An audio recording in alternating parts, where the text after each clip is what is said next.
నమస్కారం, welcome to iDream ధర్మ మార్గం విత్ విజిత కార్యక్రమానికి స్వాగతం. ప్రస్తుతం మనతో పాటు ఉన్నారు శ్రీ మహాకాళి ఉపాసకులు శ్రీ యోగి నరేంద్రానంద స్వామీజీ గారు. ఇప్పుడు వారితో మాట్లాడి మరిన్ని విషయాలు తెలుసుకుందాం. మన సనాతన ధర్మంలో నిజంగా మాంసాహారం గురించి ఎటువంటి ప్రాధాన్యత ఉంది, అసలు మాంసాహారం నిషిద్ధం అని చెప్తూ ఉంటారు, కొంతమంది ఏమో మాంసాహారం అమ్మవారికే నివేదన చేస్తూ ఉంటారు అని చెప్పి రకరకాలుగా మాట్లాడుతూ ఉంటారు. అసలు ఆహారం యొక్క ప్రాధాన్యత ఏంటి, ఇలాంటి మంచి మంచి విషయాలు ఇప్పుడు స్వామీజీతో మాట్లాడి తెలుసుకునే ప్రయత్నం చేద్దాం. నమస్కారం స్వామీజీ. నమస్తే తల్లి. స్వామీజీ, సనాతన ధర్మం అనగానే చాలా గొప్పది, చాలా పవిత్రమైనది. మనం కనుక ధర్మాన్ని ఆచరిస్తే మనం ప్రతి నిత్యం చేసే పనుల్లో కనుక మన ధర్మంలో కూడి ఉన్న పనులు ఏదైతే ఆచరిస్తూ ఉంటామో మన యొక్క జీవితం అనేది ఒక మంచి మార్గంలో వెళ్తుంది అని చెప్పి పెద్దవాళ్ళు చెప్తూ ఉంటారు. కానీ ఈ మధ్య కాలంలో సనాతన ధర్మం అనగానే 1కి 10 మంది 1000 మంది పుట్టుకొస్తున్నారు చెప్పడానికి. అసలు నిజంగా మాలాంటి వాళ్ళు సనాతన ధర్మం గొప్పది, ఓకే, ఈయన ఇలా చెప్తున్నారో ఆయన అలా చెప్తున్నారో, అసలు ఏది నిజమైన ధర్మం, మేము ఆచరించాలి అనిపిస్తే కనుక ఏం ఆచరించాలి అనే సందేహం ప్రతి ఒక్కరిలో ఉంటుంది. ఏంటి అసలు సనాతన ధర్మం అంటే, ఎలా ఆచరించాలి మేమందరం కూడా? శుభం తల్లి.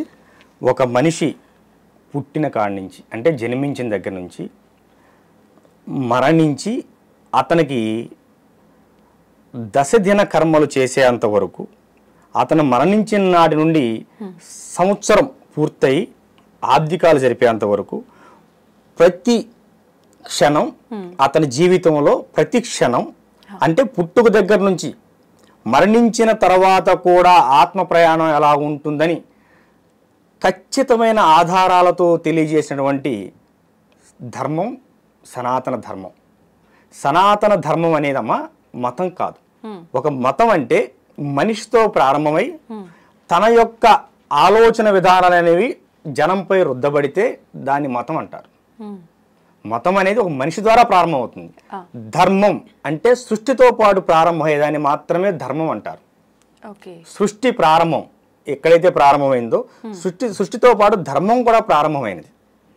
అది సృష్టి అంతమైనంత వరకు అలాగే ఉంటుంది. చాలామంది అంటుంటారు ఈ మతం పెరిగిపోతుందండి, ఆ మతం పెరిగిపోతుందండి. ఏ మతం ఎక్కడికి పెరగదమ్మా. ఈ లక్షల సంవత్సరాల యుగంలో ఇప్పుడు త్రేతాయుగం, కృతయుగం, త్రేతాయుగం, ద్వాపరయుగం, కలియుగం, ఇక్కడ ప్రతి యుగంలో కూడా ధర్మానికి ఇబ్బంది జరుగుతానే ఉన్నది. మీరు ఈ విషయాన్ని గమనించాలి తల్లి. ఇప్పుడు కృతయుగం రాముల వారి, త్రేతాయుగం రాముల వారిని తీసుకోండి. చాలామంది రాముల వారిని తీసుకుంటే, రామాయణాన్ని తీసుకుంటే రాముల వారి జీవిత చరిత్ర గురించి ఆలోచిస్తారే కానీ ధర్మ అధర్మాల గురించి ఆలోచించరు. ఎక్కడైతే ప్రకృతికి విరుద్ధమైనటువంటి భావాలు పురుడు పోసుకుంటాయో, ఎక్కడైతే ఈ సహసిద్ధంగా ఏర్పడిన ప్రకృతి ధర్మాలు నాశనానికి బీజం పడతాయో, ఆ బీజాన్ని కోకటేలు సహా పీకివేయటానికి దైవం అనేది ఉద్భవిస్తుంది. ఇప్పుడు రావణుడు రావణాసురుడుగా మారాడంటే అప్పుడే వాడిని తీసివేసిన అవసరం ఏర్పడింది. ఎందుకంటే వాడు ఆదిదేవుడైనటువంటి శివుడినే ధిక్కరించాడు. విమాన ప్రయాణంలో వెళ్తున్నప్పుడు రావణుడు కింద పార్వతీ పరమేశ్వరులు కైలాస పర్వతం మీద నృత్యం చేస్తుంటే ఆ కైలాస పర్వతం మీదుగా విమానాన్ని విమానం మీదకి వెళ్ళాడు. కానీ విమానం ముందుకు నడవలేదు. తెలిసిన విమానం ముందుకు నడవలేదు. అసలు కైలాస పర్వతం మీదకి ఏ విమానం ఎగరటానికి వీల్లేదు, అది దైవమైనా ఇతరదైనా. కానీ వీడి విమానం ఎగిరింది. సరే, కారణం ఏంటని అడిగాడు శోధకుడిని. కింద పార్వతీ పరమేశ్వరులు నృత్యం చేస్తున్నారయ్యా, ఇది కైలాస పర్వతం, దీన్ని మనం దాటకూడదు అని అంటే, రావణుడు వస్తున్నాడని తెలీదా, ఆయనకి ఎంత అహం, నేను వస్తుంటే పక్కకు తప్పుకోద్దా అంటాడు. ఇక్కడ మీరు ఒక విషయం గమనించాల్సిన విషయం ఏంటంటే రావణుడు కూడా శివుడి భక్తుడే కదా. మరి ఎందుకు ఆయన అహంకారం పరిణమిల్లింది. అహంకారం అనేది మనిషి స్థాయిని మించి అహంకారం పెరిగినప్పుడు వాడి పతనం అక్కడే ప్రారంభమవుతుంది. అప్పుడు కదా వాడు దిగి ఈ కైలాస పర్వతాన్ని ఎత్తే ప్రయత్నం చేయటం. శివుడు బొట్టన వేలుతో కైలాసగిరి పర్వతాన్ని తొక్కితే ఈ వాడి యొక్క 20 చేతులు ఏళ్ళు కైలాస పర్వతం కింద వెళ్ళిపోయినాయి. ఎందుకంటే 10 తలలు రావణుడు కదా, 10 తలలు 20 చేతులు అన్ని కూడా కైలాస పర్వతం కింద అండిపోయాయి. తొక్కి పైన నిలబడ్డాడు. వాడి రవం అంటే అరుపుతో ప్రపంచం మొత్తం దద్దరిల్లిపోయింది. ప్రపంచం మొత్తం దద్దరిల్లిపోయింది. దద్దరిల్లిపోతే అప్పుడు ఎవరో మహానుభావుడు వచ్చి, ఒరే ఈ అరవటం ఎందుకురా, ఆపు, ఆ పరమేశ్వరుని స్తుతించు, అప్పుడు కనకరించి ఆ బొట్టన వేలు తీస్తాడు, నువ్వు లేచి బయటికి వెళ్ళొచ్చు అంటాడు. అప్పుడు రావణాసురుడు శివుని శృతిస్తాడు. ఉమ్, శృతించినప్పుడు ఆయన గారు భక్తికి ద్రోళడోళ్ళు కదా శివుడు అంటే కాదు తీస్తాడు. ఉమ్, ఆ వాడు పెట్టినటువంటి రవం, దాన్ని అరుపుని రవం అంటారు ఆహా, సంస్కృత భాషలో. వాడు పెట్టిన రవానికి ఈ ప్రకృతి ప్రపంచం మొత్తం చెవులు చిట్లిపోయేలాగా ఆ శబ్దానికి అల్లాడిపోతుంది సంవత్సరం కాలం మొత్తం. ఉమ్, కనుక ఒరే నువ్వింత రవం పెట్టి అల్లకొల్లోలం చేశావు గనక నువ్వు నేటి నుంచి రావణుడు రా అని పేరు వచ్చింది వాడికి.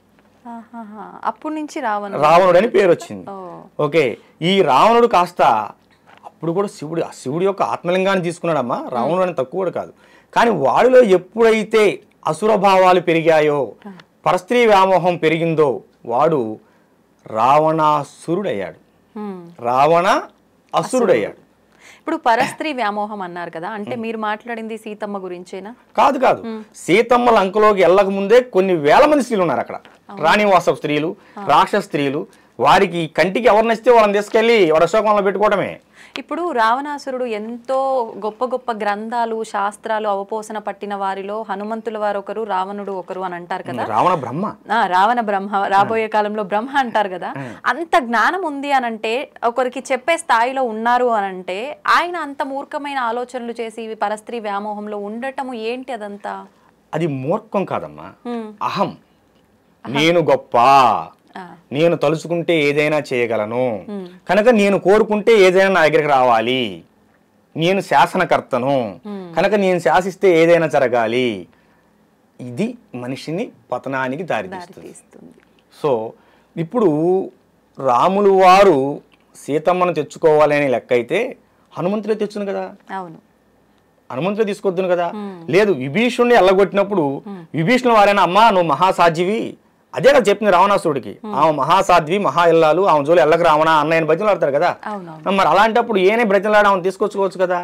మరి సీతమ్మ ఎందుకు రాలేదు వెళ్తామని అడిగిన, రావణ వారు వస్తేనే వస్తానని ఎందుకు అన్నది ఆవిడ గారు. రావణ వారు వస్తేనే వీడి పతనం ప్రారంభమవుతుంది. ఇప్పుడు సీత వెళ్ళిపోతే మరి ఇంకో తీసుకొచ్చి పెడతాడు, మరి ఇంకో కుటుంబం ఆగమైపోతుంది కదా. అయితే ఒక చిన్న సందేహం అండి, నేను ఇంతకు ముందు వేరే గురువులతో చేసినప్పుడు వాళ్ళు నాతో మాట్లాడిన విధానంలో అసలు రావణుడు తీసుకెళ్ళింది సీతమ్మ వారిని కాదు, ఒకవేళ తీసుకెళ్లిన విధానం కూడా ఆయన ఆడవారి పైన వ్యామోహంతో కాదు, శూర్పణఖ ముక్కు చెవులు విషయంలో ఆ కోపంతో అలా తీసుకెళ్లాల్సి వచ్చింది ఒక విషయం.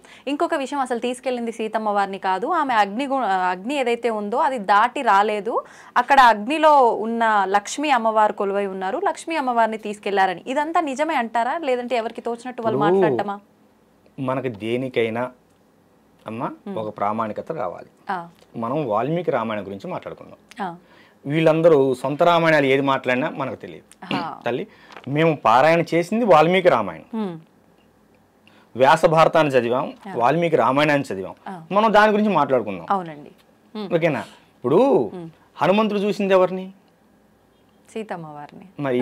మరి మీకు సెలవిచ్చినటువంటి మహానుభావుడు ఎవరిని చూసారో నాకైతే తెలియదు, కానీ అక్కడ సుందరాకాండ మొత్తం చదివితే దాంట్లో ఏంటో తెలుస్తుంది. ఇలాంటి మాటలన్నీ వినటం వల్లే మాకు కూడా వీటన్నిటిపైన నమ్మకం పోతుంది. ఇప్పుడు అది పిచ్చి మాటలమ్మా. ఇప్పుడు ఒకటి సామాన్యుడు మాట్లాడటానికే 1,00,000 ఆధారాలు చూసుకుంటారు. అవునండి.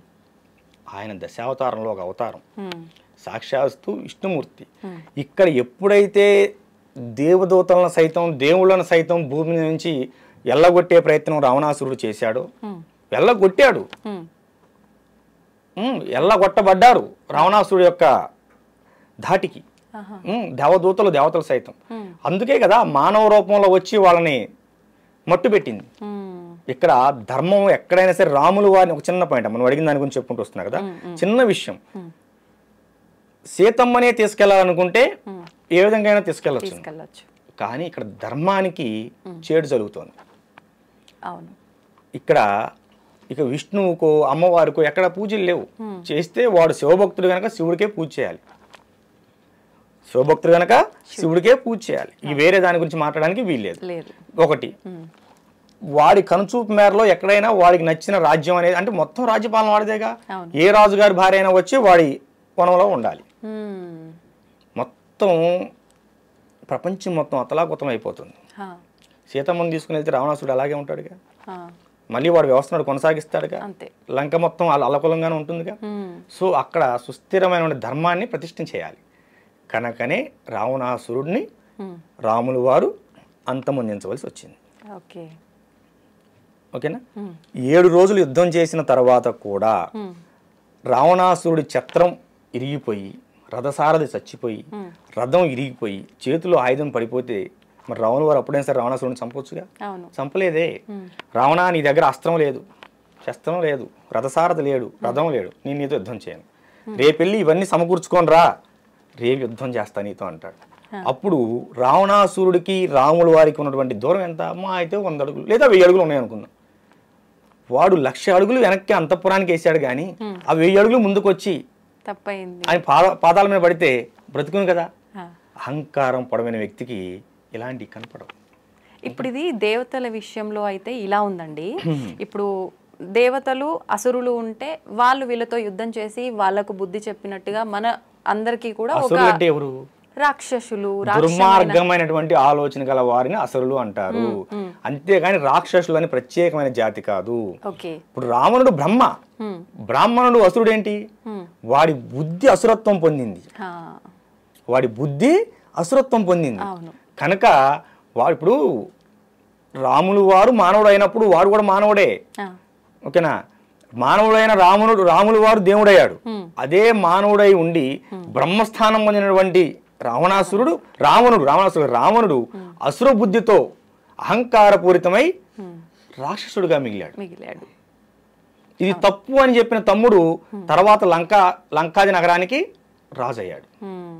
ఓకేమ్మా.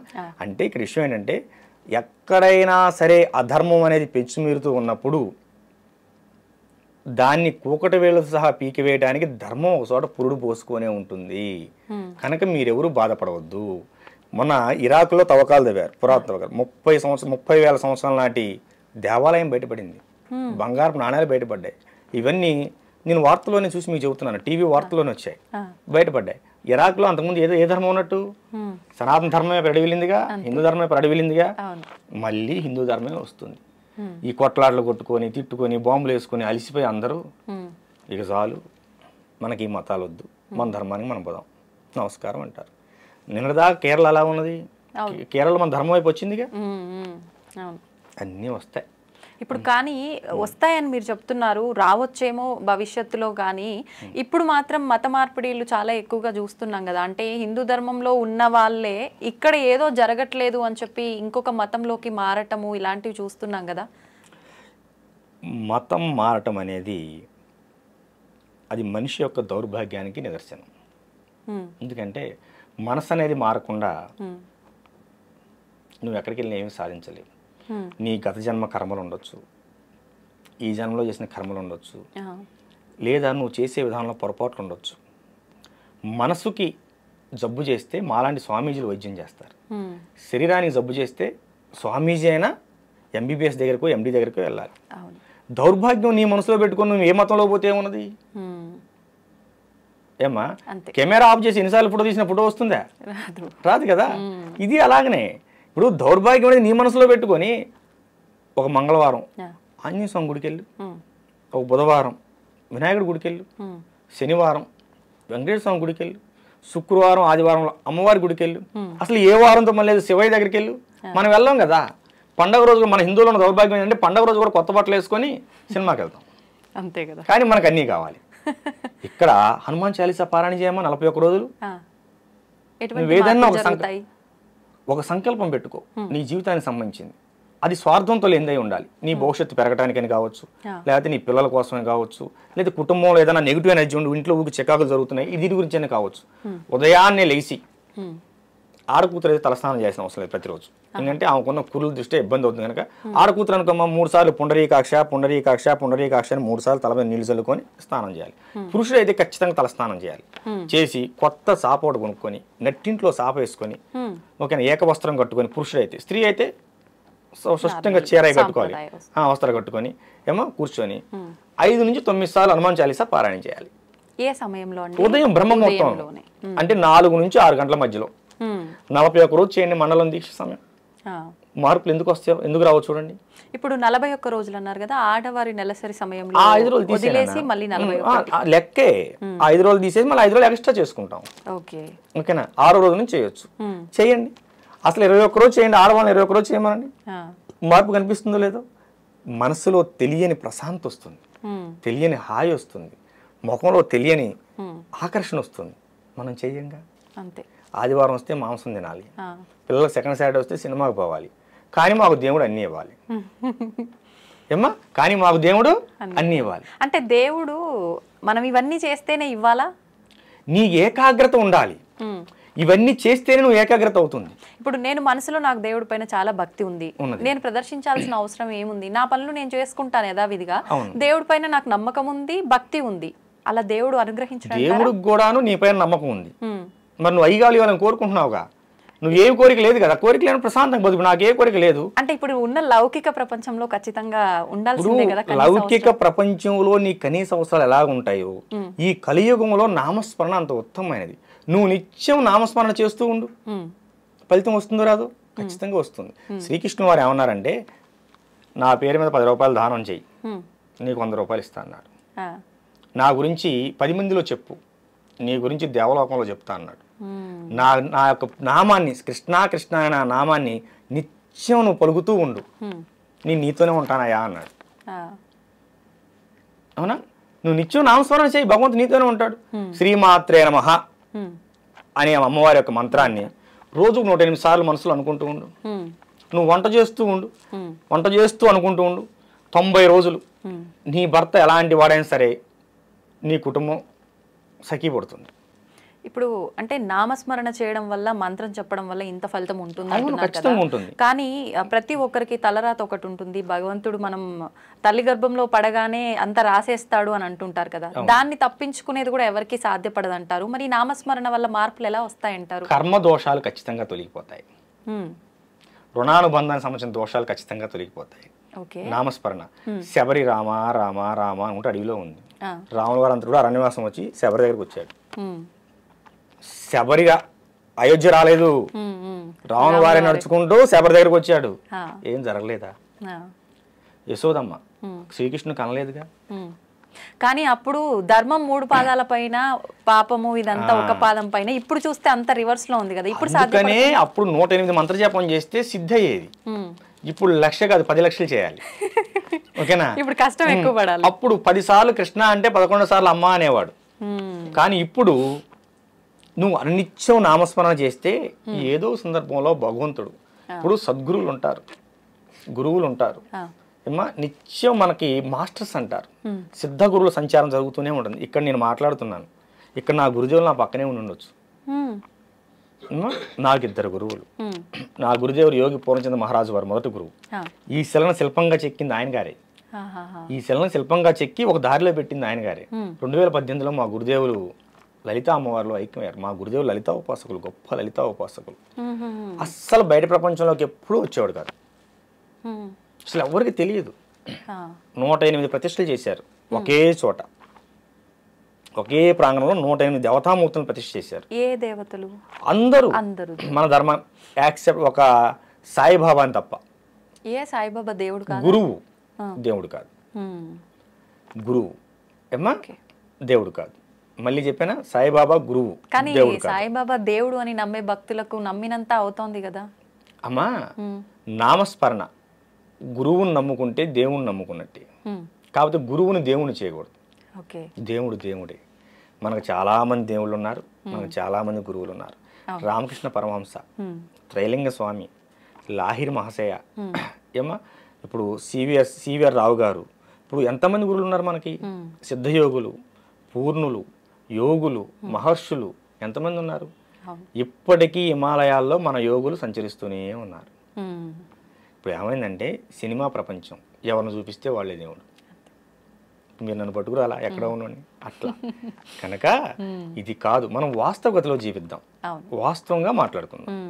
ఏ తల్లి, అది విషయం. ఇప్పుడు గురువులు అన్నారు కదా, గురువులు, ఋషులు, యోగులు, సిద్ధ యోగులు అన్నారు, గురువులు, జగద్గురువులు అన్నారు.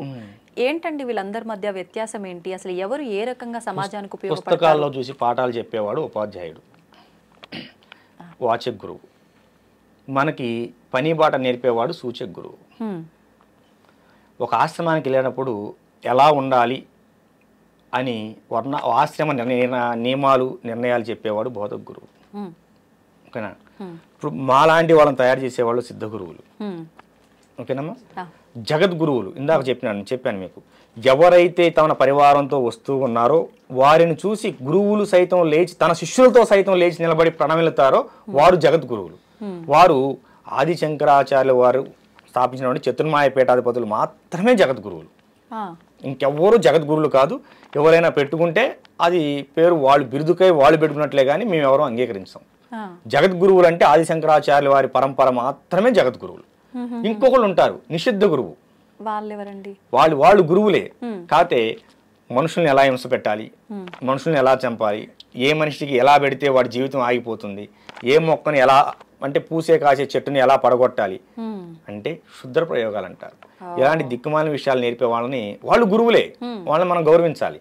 కానీ నిషిద్ధ గురువులు వాళ్ళు అంటే వాళ్ళ దగ్గర విద్య నేర్చుకోకూడదు. విద్య నేర్చుకుంటే ఏమవుతుంది? ఒక రౌడీ దగ్గరికి వెళ్ళామనుకోమ్మా, వాడు మనిషిని ఎలా చంపాలి ఎలా పెరియాలో నేర్పుతాడు. దానివల్ల సమాజానికి ఉపయోగం ఏంటి? అదే ఒక పెద్ద డాక్టర్ దగ్గర నువ్వు సర్వీస్ చేస్తే కనీసం ఆర్ఎంపీ డాక్టర్ అని అవుతావు. ఆయన డాక్టర్ ఎలా కావు కదా, కనీసం ఆర్ఎంపీ అని అవుతావు.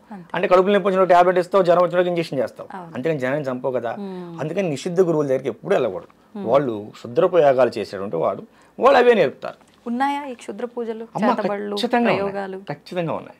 లేవని ఎందుకు అనుకుంటున్నావు? ఇవి మంచిగా ఉపయోగించవచ్చు, చెడుగా ఉపయోగించవచ్చా? క్షుద్ర ప్రయోగం అంటేనే క్షుద్రం అంటేనే చెడు, దాన్ని చెడుగానే ఉపయోగిస్తారు. వీటిలో బోల్డ్ అనుభవాలు ఉన్నాయి మాకు. ఒకటి ఏదైనా మాకు ఇప్పుడు జస్ట్ ఒక 4 నెలలే అవుతుంది మనకి తెలంగాణ బోర్డర్లోనే జగ్గేపేట దగ్గర ఒక కుటుంబానికి వాళ్ళు బాగా ఆస్తిపరులు, అన్నీ పోయినాయి. లారీలు పొలాలు అన్నీ పోయాయి.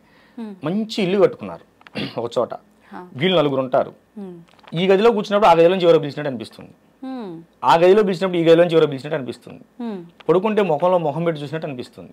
ఇవన్నీ చెప్పటానికి కొంచెం విచిత్రంగా ఉంటాయి కానమ్మా, ఆ బాధ అనుభవించే వాళ్ళకి నరకంగా ఉంటుంది.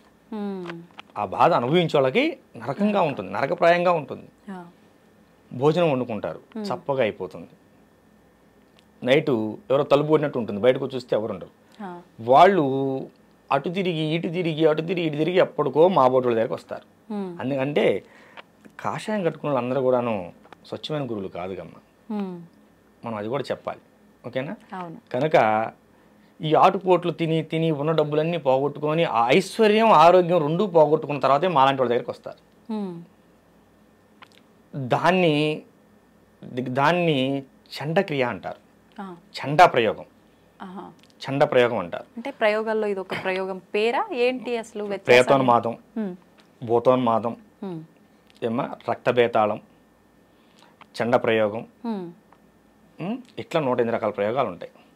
వాక్ స్తంభన, బుద్ధి స్తంభన, క్రియాస్తంభన, కట్టేయటం. ఇప్పుడు రక్తబేతాళం చేస్తే వాడి రక్తం తగ్గిపోతూ ఉంటుంది.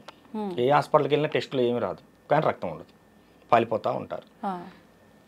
క్షుద్ర ప్రయోగం వల్ల జరిగే ముఖ్యమైన విషయం ఏంటంటమ్మా, ఐశ్వర్యం ఆరోగ్యం రెండు దెబ్బతింటాయి. ఎందుకంటే ముందు ఆరోగ్యం దెబ్బతింటుంది. దీనికోసం మనం యాక్చువల్గా హాస్పిటల్కి వెళ్తాం కమ్మా, హాస్పిటల్ చుట్టూ తిరుగుతాం. ఏ హాస్పిటల్కి వెళ్ళినా 3 రోజులు మాత్రమే బాగుంటుంది, 4 రోజులు మళ్ళీ మరొక వస్తుంది. డాక్టర్ గారు బాగా చూడలేదు అనుకుంటారు, కానీ ఇక్కడ ఇంకేదో ఉందనుకోరు. డాక్టర్ గారు ఎందుకు బాగా చూడరమ్మా? అందులో ఇవాళ రేపు అన్ని మూఢనమ్మకాలు అనే భావనలో ఉన్నారు కాబట్టి వెళ్ళిపోతారు. కానీ మూఢనమ్మకం కాదమ్మా, ఖచ్చితమైన నమ్మకం. కర్ణాటకలో ఇప్పుడు కూడా చేతబడుల మీద కేసులు కట్టే సెక్షన్లు ఉన్నాయి, మనం నిరూపించుకోవచ్చు. కానీ మన దగ్గర ఆ సెక్షన్ లేవు. అవి వస్తే బాగుంటుంది ఇప్పుడు కూడా. ఎందుకంటే ఇప్పుడు కూడా మనం చాలా చోట చూస్తుంటాం, మీరు చూడండి, మనుషులు బొమ్మలేసి ముగ్గులేసి వేస్తూ ఉంటారు, నిమ్మకాయలు పెడుతుంటారు. అలానే ఉంటున్నాయా విధానాలన్నీ ఈ చేతబడులకు సంబంధించినవి? కొన్ని అలా ఉంటాయి. శ్మశానంలో ఇంత బూడితో చేయొచ్చు. ఓకేనా? ఇప్పుడు శ్మశాన కాళి త్రైలింగ స్వామి వారు చేశారు. మరి ఆయన గారు మహా గొప్ప యోగి అయ్యారు, 300 సంవత్సరాలు బతికారు కాశీలో జల సమాధి అయ్యారు. కానీ సమాధి కాల, వెళ్తూ మాయమైపోయాడు పెట్టిలో. అందరు చూస్తుండగానే అవి శాసనాలు ఉన్నాయి, బ్రిటిషర్లు రికార్డ్ చేశారు. వాళ్ళు మళ్ళీ రావాలనుకుంటే వస్తారు. మేము కాశీ వెళ్ళినప్పుడు వారి క్షేత్రానికి ఆశ్రమానికి వెళ్ళలేకపోయాం. అప్పుడు బాగా వర్షాలు, ఎటు వెళ్ళలేని పరిస్థితి, అది దర్శనం చేసుకోలేకపోయాం. కాశీలో కూడా మేము చాలా చోట్ల మేము ధ్యానం చేసుకోవడం జరిగింది. ఈ క్షుద్ర ప్రయోగాలు అనేవి ఉన్నాయి నాన్న. ఇప్పుడు సీరియల్లో మీరు అన్నట్టుగా సీరియల్లో చూపించినట్టు వాళ్ళ వస్త్రాలు, వాళ్ళ గోర్లు, వాళ్ళకి సంబంధించిన ఏదో ఒకటి తీసుకొని దాని ద్వారా చేస్తారని చెప్పి అంటుంటారు కదా, అలానే ఉంటుందండి? అంటే ఒక మనిషికి ప్రయోగం చేయాలనుకున్నప్పుడు ఏమ్మా ఖచ్చితంగా ఆ మనిషికి సంబంధించిన ఏదో వస్తువుని సేకరిస్తారు. కనీసం అరికాల కింద మట్టినైనా వాడు నడిచి వెళ్ళిన తర్వాత ఆ మట్టినైనా సేకరించే ప్రయత్నం చేస్తారు. ఇవేమీ స్వీకరించకుండా కూడా ప్రయోగం చేయగల సమర్థులు ఉన్నారు, దుర్మార్గులు ఉన్నారు. ఇవి సేకరించి చేసేవాళ్ళు కూడా ఉన్నారు. కానీ ఖచ్చితంగా వస్త్రం అనే మన వస్తువు ఏదైనా కావచ్చు, మీరు అన్నట్టు గోర్లు కావచ్చు, జుట్టు కావచ్చు, ఏదైనా కావచ్చు, వారికి లభిస్తే 100కి 100 పాలు సక్సెస్ఫుల్గా చేయగలుగుతారు. కనుక కొంచెం మనం ఇవి ఉన్నాయి నాన్న, ఖచ్చితంగా క్షుద్ర ప్రయోగాలు ఉన్నాయి, 100కి 100% ఉన్నాయి. మీరు నమ్మినా నమ్మకపోయినా ఇది వాస్తవం. ఇప్పుడు ఎవరిపైనో ప్రయోగం జరిగింది అంటే వాళ్ళు నానా రకాలుగా ఇబ్బంది పడతారు, ఆఖరికి ప్రాణాలు కూడా కోల్పోతారు. చేసిన వాళ్ళకి ఏంటి ఉపయోగం అసలు దీనివల్ల? మానసిక ఉన్మాదులు అమ్మ వాళ్ళు. ఒక పిచ్చి కుక్క ఉన్నది, అది రోడ్డును పరిగెడుతూ మనిషిని కరుస్తుంది, గేదెను కరుస్తుంది, ఆ లైన్లో వెళ్తుంటే మేకను కరుస్తుంది, తన జాతిది అయినా సరే కుక్కను కూడా కరుస్తుంది. ఎందువల్ల అది అప్పుడు వరకు మన ఇంట్లో పెంచుకున్న కుక్కే, అది మనం భోజనం పెట్టాం, దానికి ఉన్మాదం వచ్చింది, పిచ్చని ఉన్మాదం. ఈ క్షుద్ర పూజను క్షుద్ర ఉపాసన చేసే వాళ్ళకు కూడాను వాళ్ళు ఉన్మాదులమ్మ. ఒక ఉన్మాదం వస్తుంది, ఎదుటవాడిని బాధ పెట్టి ఆహా మనం ఇది చేసాం, వాడు ఇబ్బంది పడుతున్నాడు కానీ పైశాచిక ఆనందం పొందుతారు. కానీ వాళ్ళ వంశం నాశనం అవుతుందమ్మ. క్షుద్ర ప్రయోగాలు చేసిన వాళ్ళ వంశం నాశనం అవుతుంది. మొన్న విధురేంద్ర శేఖర్ భారతీ స్వామి వారు సెలవిచ్చారు దీనిపైన. ఖచ్చితంగా చాలా ప్రమాదం. కాకపోతే ఏమిటంటే వాళ్ళు చేసే ప్రయోగాలకి కొత్తగా దాన్ని ఎలా మనం రెమెడీ చేయాలనేది మేము మళ్ళీ తయారు కావాల్సి వస్తుంది. అంత ఇబ్బందికరమైన కొన్ని ప్రయోగాలు వస్తున్నాయి. ఇప్పుడు ఇలాంటి ప్రయోగాలు చేసిన వారు దాని నుంచి బయటపడి పూర్తి నార్మల్ గా ఉండే ఆ జీవితాన్ని మళ్ళీ గడపొచ్చు అంటారా? కొన్ని వందల మందికి చేసాము ఈ 15 సంవత్సరాలు. మీరు ఎప్పుడైనా మన కుటీరానికి వస్తే చాలా మందిని చూసుకోవచ్చు. కొన్ని వందల, మొన్న చెప్పాను కదా జగ్గేపేట దగ్గరని, వాళ్ళు నిన్న కూడా మన ఆశ్రమానికి వచ్చి వెళ్ళారు. ఏమో ప్రశాంతంగా ఉన్నారు. ఖచ్చితంగా ఉంటుంది. మనకి ఈ చండా ప్రయోగం అంటే అమ్మ పంది రక్తంతో చేస్తారు, తీసుకొచ్చి పంది రక్తం చల్లుతారు. అర్థమైందా? ఇవి ప్రయోగం ఏంటో కూడా తెలుసుకోవాలి. డాక్టర్ అనేవాడు వైద్యం చేయాలంటే రోగం పలానని తెలుసుకుంటేనే వైద్యం చేయగలుగుతాడు. ఈ ప్రయోగం ఏంటో కూడా తెలుసుకోకుండా గుడ్డిగా వీటి మీద వ్యతిరేకంగా చేసి బాగు చేద్దామనే ప్రయత్నంలో చిన్న చిత్తగా వాళ్ళు చాలా మంది ప్రాణాలు కోల్పోయే వాళ్ళు కూడా ఉంటారు. మేము గొప్ప అని చూపించుకోవాలని ఆలోచనతో చేస్తూ ఉంటారు నాన్న. దానివల్ల ప్రాణాలు కూడా కోల్పోతూ ఉంటారు. ఇంకా అవతల ప్రయోగం చేసిన వాడు గట్టివాడైతే వీళ్ళు ప్రాణాలు కూడా కోల్పోతారు. కనుక కాకపోతే ఒకటి నాన్న, ప్రయోగాలు ఎలా ఉన్నాయో జనంలో భయం కూడా అలాగే ఉంది. మనకు వచ్చే వాళ్ళలో ఒక 10 మంది వచ్చారనుకమ్మా, 2కో 3కో నిజమైన ప్రయోగం ఉంటుంది, మిగతా వాళ్ళు భయంతో వస్తారు. ఇప్పుడు ఒక పెద్ద ఆవిడ ఉన్నది, ఆవిడకి తరచూ నడుము నొప్పులు వస్తున్నాయి, 4 సార్లు హాస్పిటల్కి వెళ్ళిన దగ్గర ఏ కాల్షియం లోపమో ఏదో ఉంటుంది, లేకపోతే సయాటికాలు వస్తూనే ఉంటాయి. పక్కింటి ఎవరో వచ్చి పక్కన మొన్న వాళ్ళకి అలాగే నడుము నొప్పి వచ్చింది, వాళ్ళకి ప్రయోగం అంట అని చెబుతారు. ఇంకోళ్ళు వచ్చి ఇంకోళ్ళు చెప్తారు. సో వీళ్ళు ఏమవుతారంటే అమ్మ ముందు మానసికంగా ఇబ్బందికి లోనవుతారు, మెంటల్గా దాని స్ట్రెస్లోకి వెళ్ళిపోతారు. నాకు కూడా చేశారేమో ఇట్లా మానసిక సమస్యలతో ఇలా బాధపడే వాళ్ళకి ఇది లేదు అని చెప్పినా కూడా నమ్మరమ్మ. నమ్మకపోగా మరో చోటకి వెళ్ళి డబ్బులు ఆగం చేసుకుంటారు. కనుక సరే ఇవి కొంచెం ఆ లక్షణాలేనమ్మా, ఇంతటితో పోతుందిలే అని చిన్న చండీ హోమం చేసి, లఘు చండీ హోమం చేసి బొట్టు పెడతాం. ఇక అంతటితో ముందు మనిషికి భయం పోతుంది, భయం పోతే జబ్బు పోతుంది. ఈ కొన్ని రోజుల తర్వాత మళ్ళీ గురువు గారు మాకు నడుము నొప్పులు వస్తున్నాయని చెప్పి వస్తారు. అమ్మ ఏం లేదమ్మా, అప్పుడు దాని తాలూకు గాయమైంది, ఒకసారి హాస్పిటల్లో చూపించుకోమని చెప్తాం. అంతే. చుట్టూ ఉన్నటువంటి వాతావరణం కూడా చాలా మందిని మాకు చేతబడులు చేశారేమో అనే భావనలోకి నెట్టేస్తుంది. ఇది చాలా మందికి ఏటీఎం అయిపోయింది, వాళ్ళ భయాలు వీళ్ళకి ఏటీఎంలు అయిపోయినాయి. అంతేగానమ్మా నిజం ఉంది కానీ అంతా నిజం కాదు. కనుక అన్ని తెలుసుకొని ముందుకెళ్ళాలి.